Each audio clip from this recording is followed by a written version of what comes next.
فأنا ناصح لإخواني بالصدع بالحق تبيض وجوههم. السكوت في مسألة الحزبية يضرها، فاصدع بما تؤمر وأعرض عن المشركين. سلامي على دماج ورجالها والشيخ يحيى ودار العلم يا سعد بانيها. Qala Fadilatul Syekh Abdullah Al-Bassam rahimahullahu taala.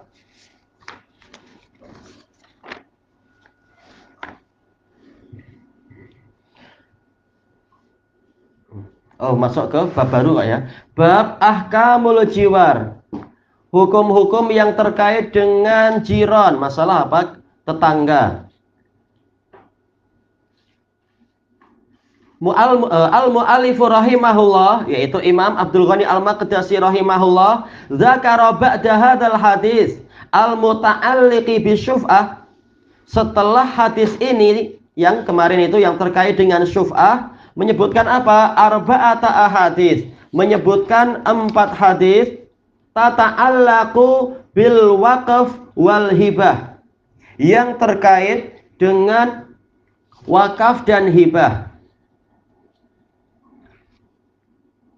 Kemudian apa? Summa dzakara ba'dahun salasata ahadits tata'allaqu bil muzara'ah. Setelah itu, setelah 4 hadis itu, beliau menyebutkan 3 hadis yang terkait dengan muzara'ah.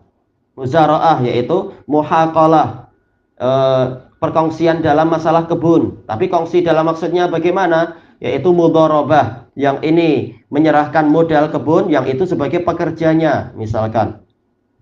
Summa dzakara ba'dahunna hadisan fil hibati aidan. Setelah 3 hadis tersebut, beliau menyebutkan 1 hadis tentang hibah juga.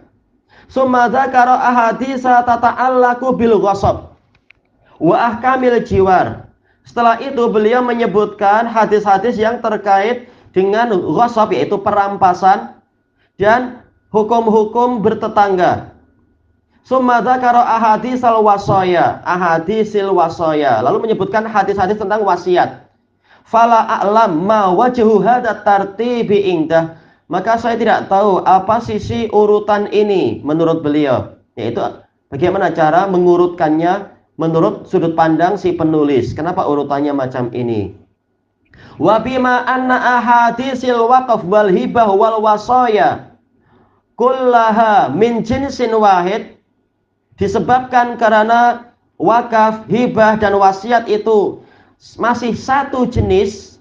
Kenapa satu jenis? Li'annaha uqudu tabarruat. Karena ketiga-tiganya ini adalah akad pemberian. Apa makna tabarruat? Yaitu apa? Yaitu akad perpindahan harta, yaitu apa? Naqlul milik biduni iwat. Pemindahan kepemilikan tanpa ganti. Kalau jual beli atau misalkan apa? Ijarot. Ijarot itu apa? Yaitu persewaan. Nah, ini adalah akad muawadhah, ada tukar menukar, ada pembayaran. Sementara ini wakaf, hibah dan wasiat ini adalah biduni takwid, tanpa ada penukaran, bukan jual beli. Maka ini sebenarnya harusnya apa? Jadi satu kesatuan, satu rangkaian, wakaf, hibah dan wasiat, satu rangkaian. Wa ahkamuha mutaqaribah, hukum-hukumnya berdekatan ini, karena semuanya kembali kepada pola tadi, tabarruk, pemberian tanpa minta ganti dari orang yang diberi. Wa masailuha mutanazirah, masalah-masalahnya itu mirip, hampir sama. Amattu ila ja'liha mutawaliyah. Baik. Nah, ini jawab dari apa? Bima itu, yaitu disebabkan begini, maka saya begini-begini. Ana bilang jawab, walaupun sebenarnya istilahnya bukan jawab tentunya. Tapi apa? Ini adalah sebagai muta'allaknya. Tadi bima dan sebagainya, jar majrur, ini muta'allik bi apa? Muta'allik bi fi'il yang diakhirkan amattu. Disebabkan oleh ini tadi, maka saya sengaja menjadikan 3 bab tadi itu, wakaf, hibah dan wasiat itu susul menyusul. Wa akhartuha, dan saya akhirkan pembahasannya. Liyakuna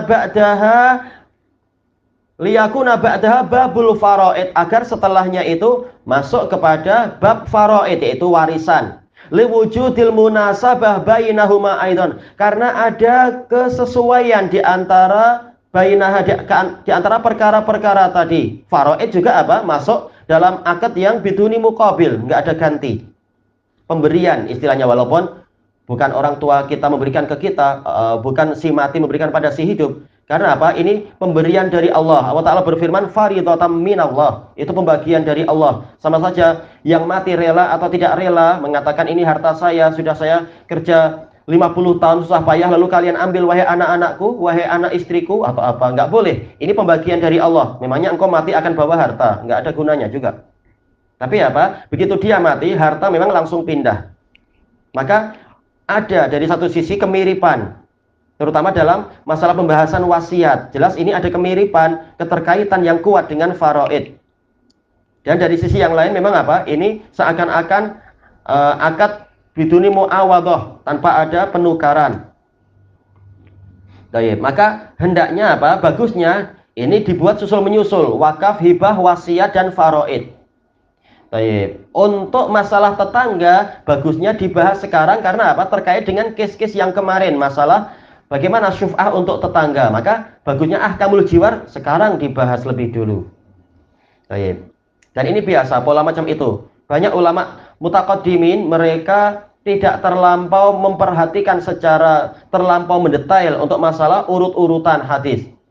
Tapi apa yang mereka pentingkan adalah menjaga sanad dan memelihara kesohihan sanad. Kemudian yang penting adalah isi dan pelaksanaannya. Intinya amalan. Adapun generasi mutaakhirin, tatkala mereka tidak lagi terlalu disibukkan dengan menghafal sanad dan semacam itu, maka mereka meneliti bagian ini, bagusnya urutannya macam apa, dan bagus itu kita syukuri. Semuanya bagus. Baik. Kemudian wa qaddamtu hadhil ahaditsal muta'alliqata bi al-muzara'ah. Saya mendahulukan hadis-hadis yang ini yang terkait dengan muzara'ah. Yaitu apa? Itu tadi muhaqalah atau mudharabah terkait dengan masalah perkebunan. Wal ghasab, juga masalah ghasab yaitu perampasan. Ini masih agak berdekatan urusannya. Wa ahkamil jiwar, dan hukum-hukum tetangga, berjiron, bertetangga. Liyah sunat tartib, agar urutannya bagus. Wa tajtami al masailul mutanasibah, dan agar bersatulah masalah-masalah yang saling sesuai, saling bersesuaian. Tayyib, ilahuna wallahu a'lam. Ini pengantar bagus. Subhanakallahumma wa bihamdika la ilaha illa anta astaghfiruka wa atubu ilaik. Walhamdulillahi rabbil alamin. Jazakumullahu khairan.